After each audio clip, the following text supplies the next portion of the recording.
So in 11.2, near the end here, the harmonic series is as a specific series looks like this. It's the sum from n equals 1 to infinity of 1 over n.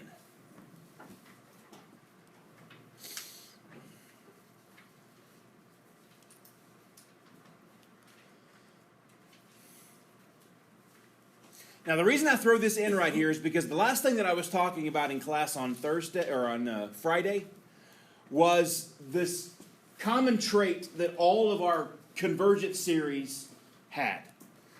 A common property that they all had. They all shared the property that their terms were getting smaller. All of their terms were going to zero. Right? The divergent ones, the terms weren't going to zero. So we might hypothesize that if the terms go to zero, then it converges, and if they don't, then it diverges. Right? That seems like a reasonable, I guess, hypothesis to start with. So I'm giving you an example of a particular series. Notice now the terms of these actually go to zero, right? If you ignore the fact for a second that it's a sum, 1 over n, as n gets large, goes to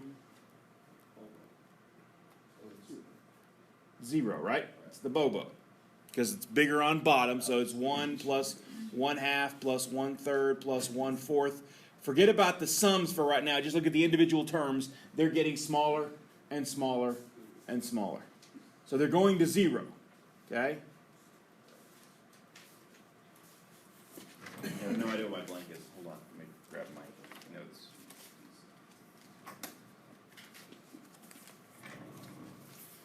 Oh, I put this in the wrong place. The harmonic sequence is the sequence 1, 1/2, 1/3, 1/4, 1/5, and so on, 1 over n, and so on. And the harmonic series, I meant to write this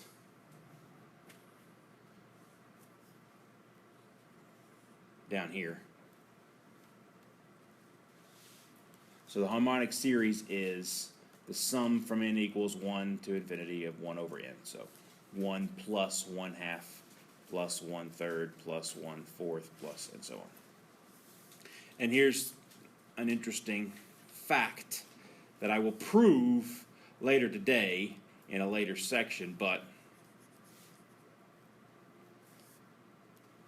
this particular series diverges. Even though the terms go to 0, it will grow without bound. And when I say diverges, what I'm really saying mathematically is you pick as big of a number as you want. You pick a large number. Eventually, this series, if you keep adding it up, that is, you get a large enough partial sum, will get bigger than that number. No matter how big of a number you pick, this series eventually gets bigger than that. So it actually goes to infinity. It goes to infinity very, very, very slowly, but it does go to infinity nonetheless. Okay? So what that says here is that it's possible to have terms going to 0 and it still diverge. But the reverse of that is actually still true, meaning that in order for it to converge, the terms have to go to 0. So anything where the terms don't go to 0, we know diverge. But just because the terms go to 0 doesn't mean it converges. Does that make sense? Let me say that one more time. In order for it to converge, the terms have to go to 0.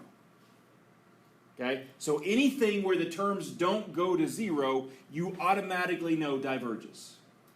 But if they go to 0, you don't know anything. It could converge, it could diverge. But if it goes to something other than 0, it has to diverge. That's what's called the test for divergence. And it comes from this theorem right here, that if this series is convergent, then the limit of the terms go to 0. And in mathematics, this term right here logically just means flip the order of the theorem and see if it's true or not. Okay? This says some statement P implies Q, right? This statement here, that the series is convergent, implies that its term goes to 0. If I said the limit as n goes to infinity of a sub n goes to 0, and I just switch the order of my statements. N equals 1 to infinity of a sub n is convergent. So up here I said, if the series is convergent, then the terms go to 0. Is it true that if the terms go to 0, then the series is convergent? And that's where I'm saying no, that implication is not guaranteed. Terms going to 0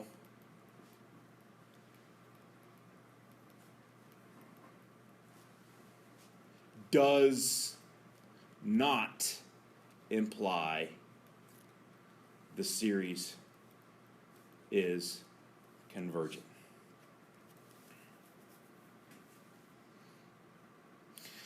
Now, one of the things you learn in a proofs class, those of you the math majors are either taking proofs or will take proofs, or maybe have taken proofs. At some point in the list of courses, you'll take proofs. You learn some logic things, like the converse is not necessarily true. But if you have a statement, P implies Q, then there's something called the contrapositive. Now, who's had proofs, or who's in proofs? Okay, Kaylin, you're the lucky one. What is the contrapositive of an implication like this? If P implies Q, the contrapositive, that's converse.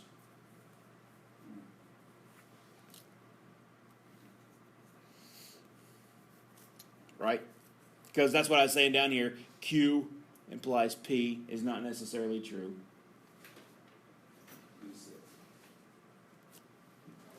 The contrapositive of a statement is always true. The converse may or may not be true, but the contrapositive always is. So what is the contrapositive of a logical statement like this? That's what Kaylin's looking at for me.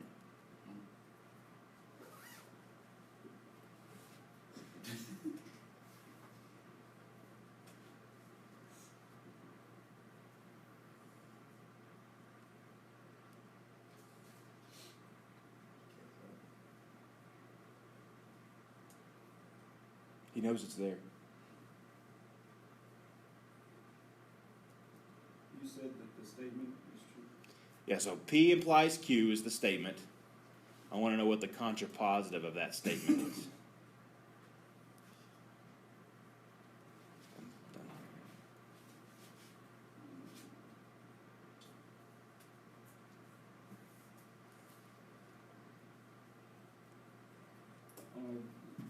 The example using here, we said thus x squared is even, x squared is not odd. Okay, so what was the original statement? If x is even, then x squared is even? Right. Right? So that says if x is even, then x squared is even. The contrapositive of this says if x squared is odd, then x is odd. Okay?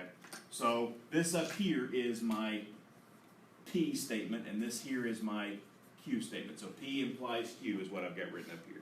Now what is this? Well, this is like Q, because it has to do with x squared, but it's the negation of it. It's the opposite of it, right?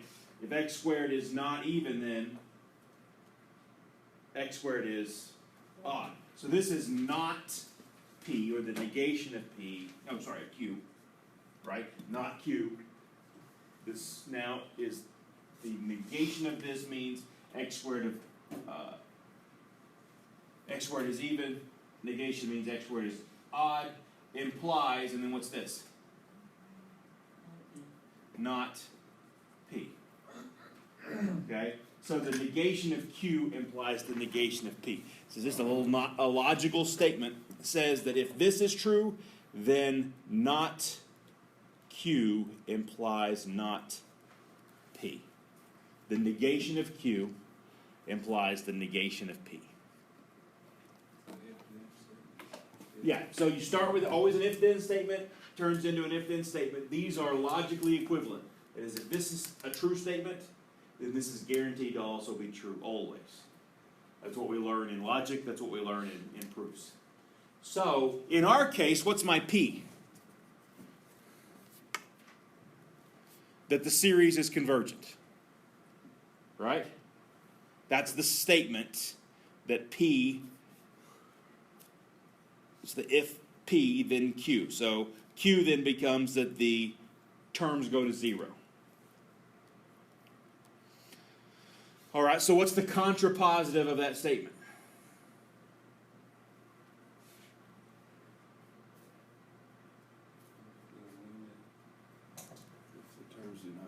If the terms don't go to 0, then it's divergent. It's not convergent. Okay? So if the terms don't go to 0, then it is divergent. That's exactly what this theorem right here says. The terms don't go to 0 implies the series is not convergent or divergent.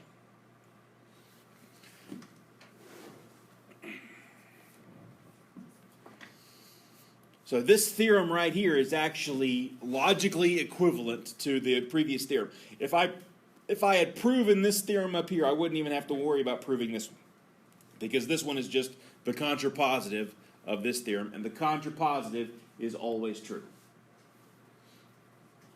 Okay?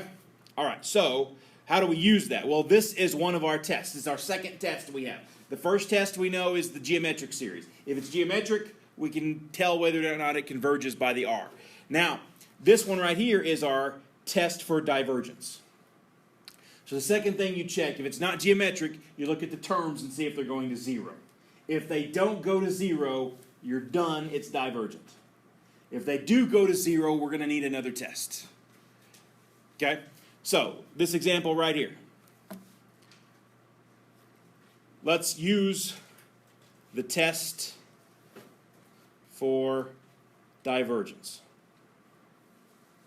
Okay, so what's the limit as n goes to infinity of n squared over 5n squared plus 4?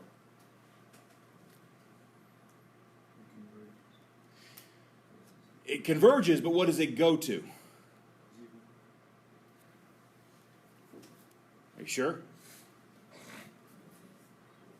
I hear 1/5, I hear 0. Bobo Bottom eats DC. Which one is it? Is it bigger on bottom, bigger on top, or exponents are the same? Exponents are the same. Divide coefficients. That's the DC. Bobo Bottom eats DC. This is eats DC. So you get 1/5. Remember, I'm checking the terms. I'm not actually checking the series yet, but checking the terms. If I get something other than 0, what does that mean? If the limit doesn't exist or the limit's not 0, then the series is divergent. And you're done. I mean, that's the question for the next several sections is convergent or divergent. You got to be able to tell which. This one diverges because the terms don't go to 0. So again, just because a sub n goes to 0 does not necessarily mean that the series converges. I've said it over and over again. But if a sub n does not go to 0, then it must diverge.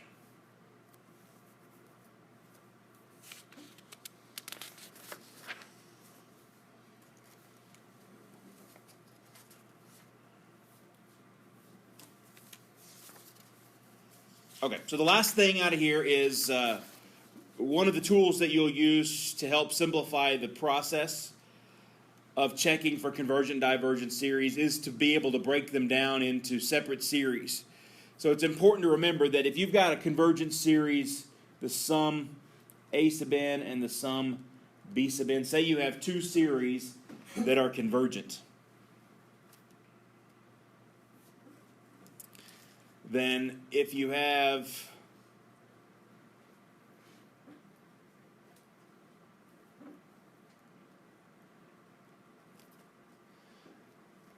a series that's the sum of two different series. And to see what that looks like, just look at the example at the top of the next page. Notice I've got a series of two different series added together.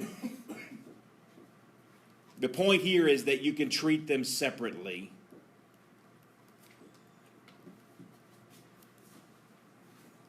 As two different series, and ask the question, does the first one converge? Does the second one converge? If they both converge, then it converges. And actually that's true even if you subtract them, so I'm just going to put a minus in between. For a convergent series, the series of the sum is the sum of the series. So when I ask you if it's convergent or divergent, you can just look at the two series separately. You can separate these things inside. The other thing you can do with the series is if you have some constant C times A sub n,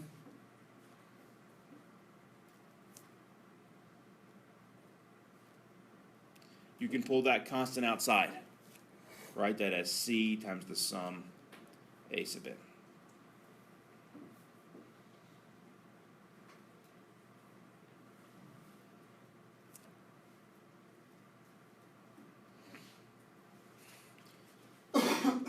It's kind of like integrals in that sense, right? You can break them up by sums, you can break them up by pulling a constant outside.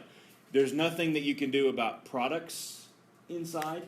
Just like integrals, you can't separate an integral by splitting it across a multiplication.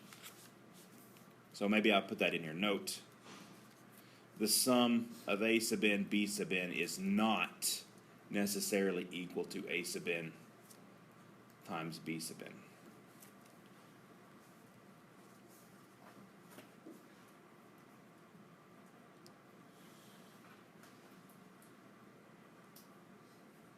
And it should be obvious why that's the case. If you had something like A1 plus A2 plus dot dot dot times B1 plus B2 plus dot dot dot, you can't just multiply the first terms and the second terms. You have to distribute. And you have an infinite number of distributions that you have to do to be able to do that. That's why it's not just equal to that. So you can't split series across products, but you can on sums, and you can pull constants out. So what does that mean for like the next example at the top of the next page? The question is, does it converge or diverge? And can we find the sum of the series? The reason I chose this one is because we've actually done both of these already in this section. I'm going to scroll up for a second. Notice this one. The sum from I equals 1 to infinity of 1 over I times I plus 1 looks a lot like this first one here, except for the 3 up here and there's n's instead of i's. But other than that, it's very similar. And then the 1 over 2 to the n,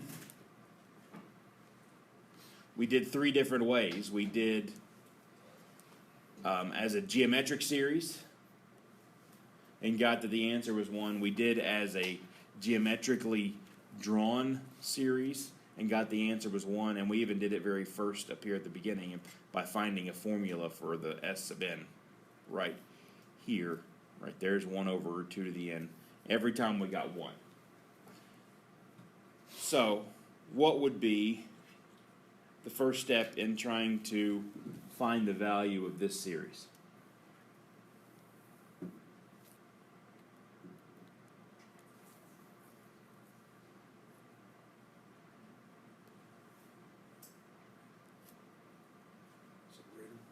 Okay, so by the previous theorem, we can separate them. So that means I have the sum from n equals 1 to infinity of what?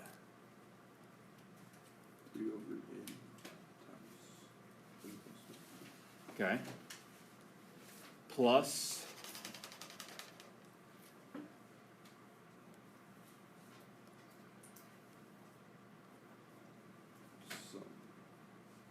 n equals 1 to infinity, or 1 over 2 to the n. Okay. The second one, we already know the answer. It's 1. But what about the first one? We didn't do 3 over n times n plus 1. So what do we do with the 3? Take it off front. So I can write this as 3 times the sum from n equals 1 to infinity of 1 over n times n plus 1.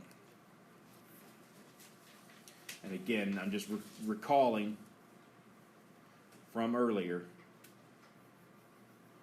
the sum from n equals 1 to infinity of 1 over 2 to the n was 1, and the sum from I equals 1 to infinity of 1 over I times I plus 1, we did this one together, was also 1.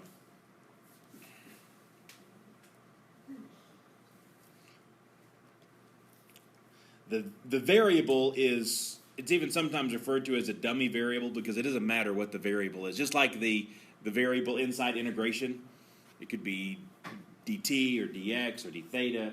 It doesn't matter. Once you actually take the integral and plug in your limits, the variable drops out. So it doesn't matter that this is n and this is I. You're still, this whole thing right here is 1. So we have 3 times 1 plus 1. So it's 4. Since we get a number, right, it converges. It converges to 4. So this series up here converges to 4.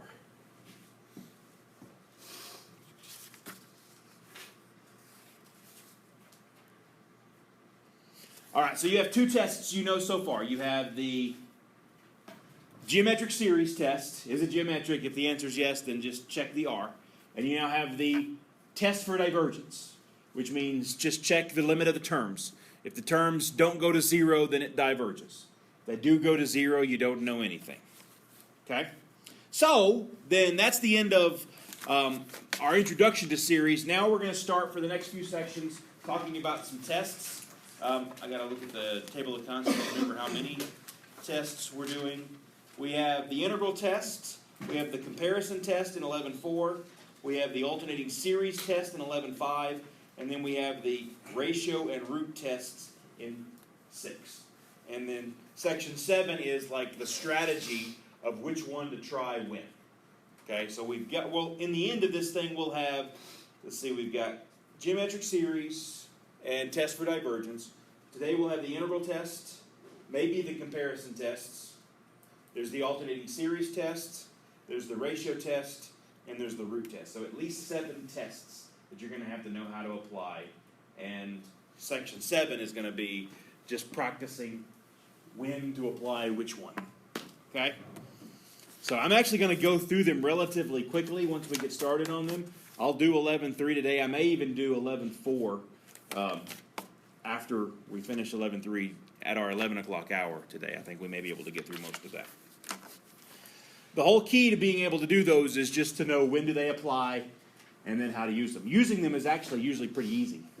The question is, when do you try which one? Okay? All right, let me stop.